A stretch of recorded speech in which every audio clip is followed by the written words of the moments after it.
Assalomu alaykum barchaga, qadrli YouTube kuzatuvchilari, xolodilnikka qiziqqan aka-ukalar.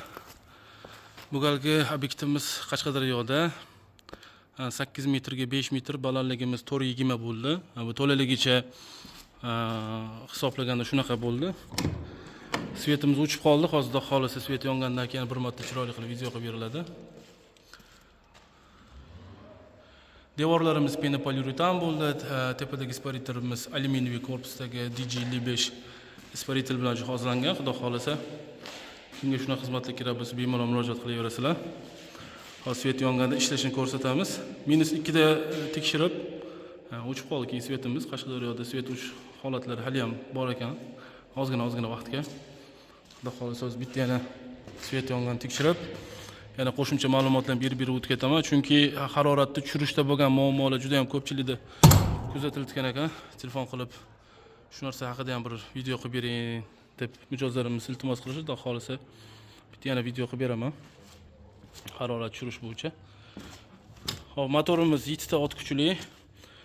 Hop, kondensatorimizni 80 qo'yganmiz, chunki ichkaridagi isparitelimiz DG55 bo'lgandan keyin o'z-o'zidan kondensatorimizni ham ta'sir qiladi. Bu bir-biriga to'g'ri kelmasa kondensator qizib ketadi yoki bo'lmasam kondensator katta bo'lib isparitel kichkina bo'lsa, unda ham muammo tug'iladi. Shu sababdan ikkitasini bir-biriga para qilib qo'yish kerak bo'ladi.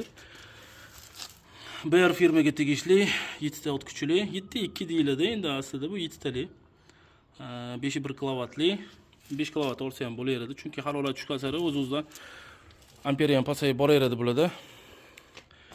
Kimga shuna xizmatlar kerak bo'lsa, bemalol murojaat qilaverasizlar.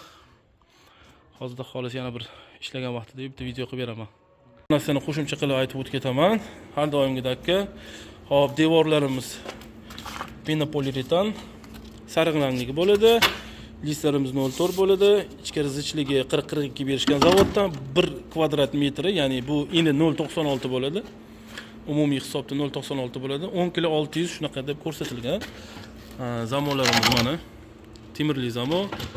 Germetikalar bilan chiroyli qilib qo'yilsin, faqat bort ham chiqib ketib qolibdi. Klientimizni kesplashamiz desa, yo shart emasdi. Siz choklar shunaqangi holatda chiroyli akkuratniy bo'lib keladi.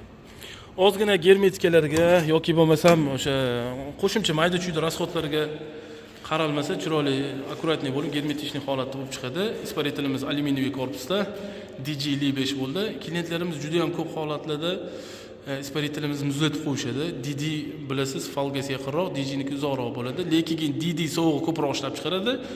Bu kam ishlab chiqaradi bo'lmaydi-yu, lekin bunga nisbatan uni falgasi ko'proqligi uchun sovug'i muntazam ko'proq ishlab chiqaradi. Endi aslida sredniy temperatura, ya'ni o'rta harorat uchun DD qo'yiladi, past harorat uchun DG qo'yiladi. Lekin endi bundan bag'aga ko'proq DG qo'yamiz, chunki mijozlarimiz harorat tushirishni bilmasdan birdaniga o'sha 0 gradus bo'lsa 0 gradusga tushirib yuborishdi. Shu sababdan isparitel muzlab qoladi, keyin telefon bo'ladi.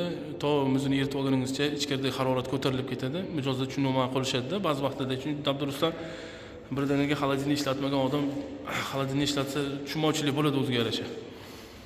Chiroqlarni ham chiroyli qilib qo'yib berganmiz. Let bu bular vodostoshi xudo xolisa. Alloh salomat qilsin, hamma sog' bo'lasizlar. Manfaatli videolarni o'tkazib yubormaslik uchun kimga shuna xolodilnik kerak bo'lsa, bemalol murojaat qilaverasizlar.